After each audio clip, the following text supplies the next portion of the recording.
তার জন্য আমি যারাই আজকে এসেছেন সকলের প্রতি আমাদের শুভেচ্ছা, আমাদের ভালোবাসা, আমাদের স্নেহ মায়া মমতা রইল এবং এই অনুষ্ঠান আগামী দিনে যাতে আরো বড় হয় আমাদের প্রশাসনের দিক থেকে বলি আর আমাদের দলের দিক থেকে বলি সব ধরনের সহযোগিতা আমরা করি।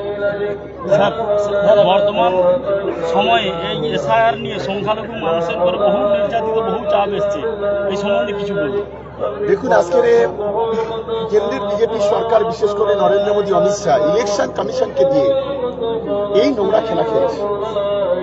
আমরা সবচেয়ে অবাক হয়ে যাচ্ছি যে স্বাধীনতার পর ভারতবর্ষে অনেক সরকার এসছে, কিন্তু এত অপদার্থ সরকার আর এত অপদার্থ ইলেকশন কমিশন এর আগে আমরা কখনো দেখিনি। এই যে মাটিতে আমি দাঁড়িয়ে আছি ৯৫,০০০ মানুষের নোটিশ এসেছে, ভাঙড়ে একইভাবে ৯৫,০০০, গোটা রাজ্যে ১,৩৬,০০,০০০ মানুষের নোটিশ এসছে হ্যারিং এর জন্য, এবং সেগুলো আমরা দেখছি একেবারে পরিকল্পিতভাবে। ১০ জন হিন্দু লোকের নাম আসলি ১,০০০ লোক মুসলিম লোকের নাম আসছে, এবং হিয়ারিং যেখানে হচ্ছে ৮ মাস ৯ মাস গর্ভবতী মা, ৭০, ৮০, ৯০ বছরের বৃদ্ধা, পঙ্গু মানুষ, হাঁটতে পারে না। কারো গতকালকে আমি দেখলাম যে একটা মানুষের দুবার স্ট্রোক হয়েছে, তারপরেও তাকে হিয়ারিং এ দাঁড়াতে হয়েছে। বৃদ্ধ মানুষ ৯০ বছরে হাঁটতে পারে না, তাকে কোলপাতালি করে নিয়ে আসতে হয়েছে। হসপিটালে শুয়ে আছে মানুষ, তাকেও নাকে নল দিয়ে অক্সিজেন দিয়ে হিয়ারিং লাইনে দাঁড়াতে হচ্ছে। এই ধরনের বর্বরিত নির্যাতন, আর বিশেষ করে সংখ্যালঘু সমাজের উপরে স্বাধীন ভারতের ইতিহাসে আমরা কখনো দেখিনি। আমরা দেখেছি আইএসএফ এর চেয়ারম্যান নওশাদ সিদ্দিকী এসআইআর কে খুব সাপোর্ট করছে, যে কিছু হলে আমাকে বলবে, কিন্তু এখন তিনি নিশ্চুপ কেন? এই যার নাম কথা বললেন না, আজকের দিনটা আমার ভালো যাবে না। প্রতিদিন মাথায় টুপি দিয়ে যেভাবে মিথ্যা কথা বলে, যেভাবে এই এসআইআর নিয়ে বিজেপি দালালতি করেছে, এটা অত্যন্ত লজ্জাজনক। আজকের আমি প্রশ্ন করতে চাই, উনি ভাঙড় থেকে নির্বাচিত হয়েছিলেন, ভাঙড়ের ৯৫,০০০ মানুষের কেন নোটিশ এলো? তার জন্য উনি কি প্রতিবাদ করেছেন? ভাঙড়ের মানুষ তাদের সব কাজকর্ম ছেড়ে লাইনে সকাল থেকে রাত ১০টা পর্যন্ত লাইনে দাঁড়াতে হবে। আমি ওই নওশাদকে বলি, একবার এসে আমি এখানে আজান গাছি রহমতুল্লাহ যে অরুজ করেছে আবার দেখে যেতে বলবো। নিজের ভাইয়ের তো ৫০,০০০ ভিজিট, নিজে ২১, ২২, ২৩ যখন জলসা হয় ফুরফুরা শরীফে, বড় একটা ব্যাগ নিয়ে বসে তাকে হাতে হাত দিলে টাকা দিতে হবে। আজকের আজান গাছি রহমতুল্লাহ যে এখানে যে অনুষ্কুল হচ্ছে, আজকের বিনা পয়সায় দিন দিনই একটা স্টেজ বলে কিছু নেই, একটু দেখে যেতে বলবো। আসলে এদের কাজ হলো কি জানেন? এরা ২-৪ জন আছে, এরা পয়সা রোজগার করা পারে। আপনি ইসলাম প্রচার করবেন, নিজের পকেট দিয়ে তেল কিনে নিয়ে প্রচার করুন না, তবে তো বলবো। আপনি একটা মঞ্চে ১ ঘন্টা ওয়াজ করবেন, আপনি ৫০,০০০ টাকা নেবেন, বড় বড় কালিয়া খাবেন, বড় বড় মাছ খাবেন, আর এদিকে সে রাজনীতির নামে ইসলামকে ব্যবহার করবেন। এই জিনিস বাংলার মুসলমানরা সহ্য করবে না, ভারতের মুসলমানরা সহ্য করবে। স্যার, লাস্ট কোশ্চেন, আমাদের মুখ্যমন্ত্রী বলেছিলেন যে এসআইআর আমি হতে দিব না বেঁচে থাকতে, তো কি বলবেন এই ব্যাপারে? দেখুন, এসআইআর এর বিরুদ্ধে সবচেয়ে যদি প্রথম লড়াই করে মমতা বন্দ্যোপাধ্যায়, একদিকে সংসদের ভিতরে লড়াই করেছে, আপনারা সকলেই অবগত আছেন। যখন প্রথম এই এসআইআর নিয়ে আলোচনা হয়, তৃণমূল কংগ্রেস প্রথম বিরোধিতা করেছিল, এবং এসআইআর নিয়ে লক্ষ মানুষ নিয়ে যদি রাস্তায় নেমে থাকে সেটা হলো মমতা বন্দ্যোপাধ্যায়। কিন্তু কেন্দ্র যখন কোনো সিদ্ধান্ত নেয়, রাজ্য সরকারের এখতিয়ার নেই সেটাকে আটকানো। তবু আমরা যতটা পারা যায়, মমতা বন্দ্যোপাধ্যায়, অভিষেক বন্দ্যোপাধ্যায় বাংলার মানুষের পাশে আছেন। বাংলার মানুষের যাতে করে এসআইআর এ কোনো অসুবিধা না হয় তার জন্য প্রতিনিয়ত চেষ্টা করছি।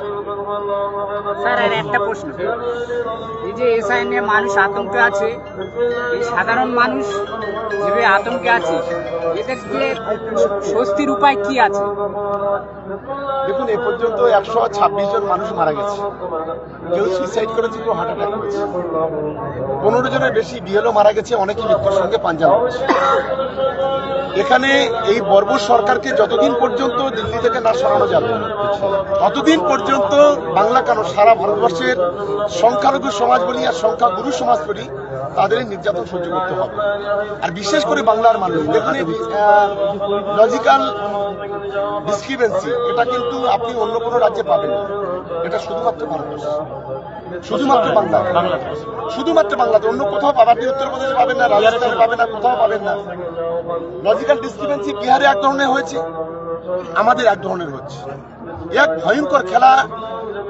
বিজেপি মূলত বিজেপি সরকার, আমি এই বলার সময় বলছিলাম না, একদম হিটলারি কায়দায় ভারতবর্ষের মুসলমানগুলোকে দ্বিতীয় শ্রেণী নাগরিক করার একটা চক্রান্ত হচ্ছে।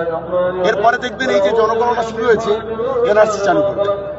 দেশের সরকার যখন কোনো সিদ্ধান্ত নেয়, রাষ্ট্র যখন সিদ্ধান্ত নেয়, তখন কোনো অঙ্গরাজ্য তার বিরুদ্ধে আন্দোলন সংগঠিত করতে পারে, প্রতিবাদ করতে পারে, সেটাকে স্টপ করতে পারে না। এটা অন্তত মনে রাখবে যারা এই অপপ্রচার করছে। এই যে ওয়াকফ সম্পত্তি, তার জন্য অনেক লড়াই করে বর্তমানে স্থগিত হয়েছে।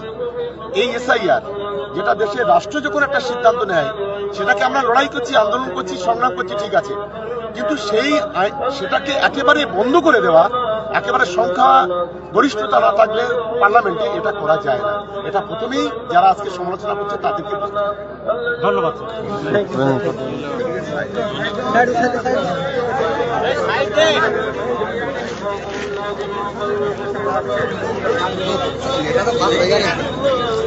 ছবিটা তুলে নি, ছবিটা তুলে নি, খবরও নেই।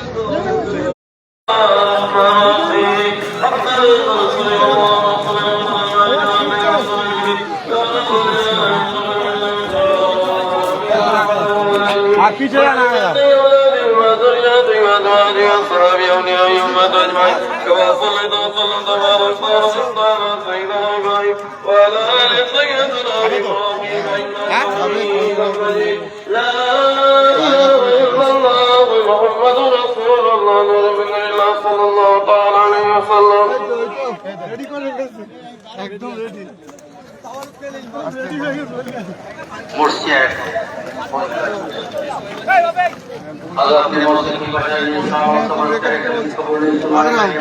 এখানে বসে একজন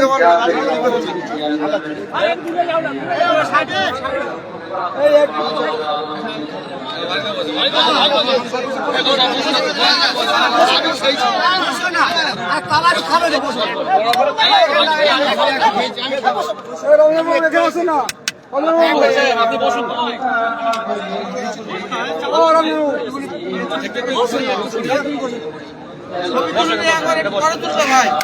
এটা আমাকে দিন, আমি রাখছি, আপনি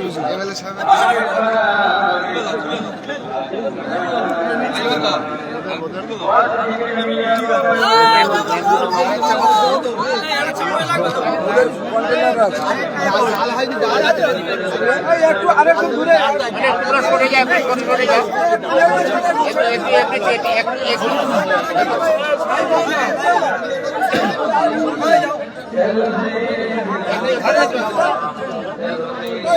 একটু চেপে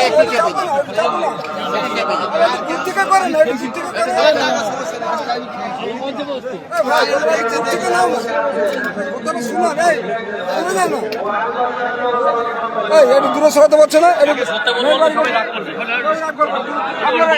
দূর থেকে করুন, আরে দূর থেকে নাও না, কথা বলে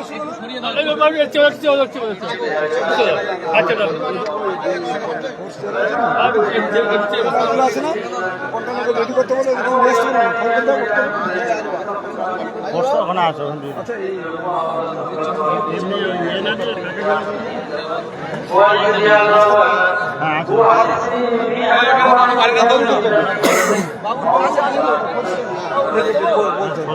করে না করে ওটাও আছে, ওটা বলে রেডি করে আনতে ছজন আছে তো, ছটা নিয়ে আসতে বলো, ছটা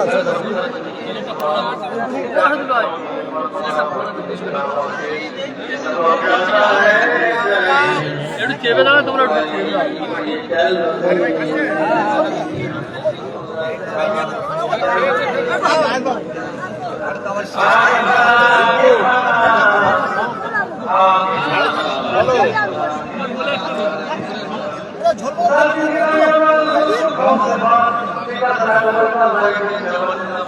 একটা জায়গা নিছো, হাত ধোয়ার একটা জায়গা নিছো, একটা বালতি হাত ধোয়ার, বালতি আর পানি চল, বালতি খালি বালতি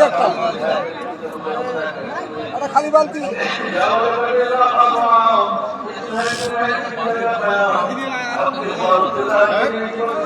ওটা সরাও না, খালি বালতি আনো, হাত ধোয়ার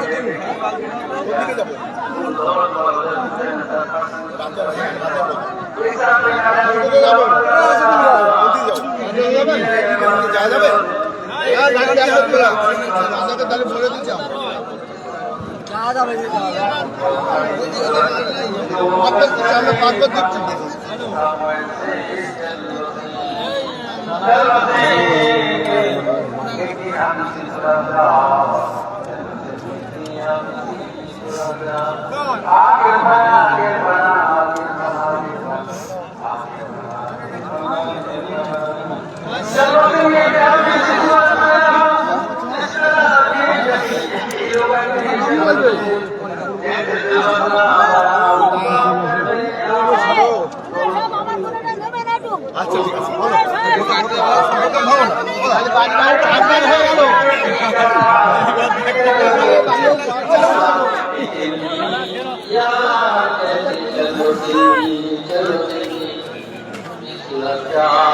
चलो तीन दिन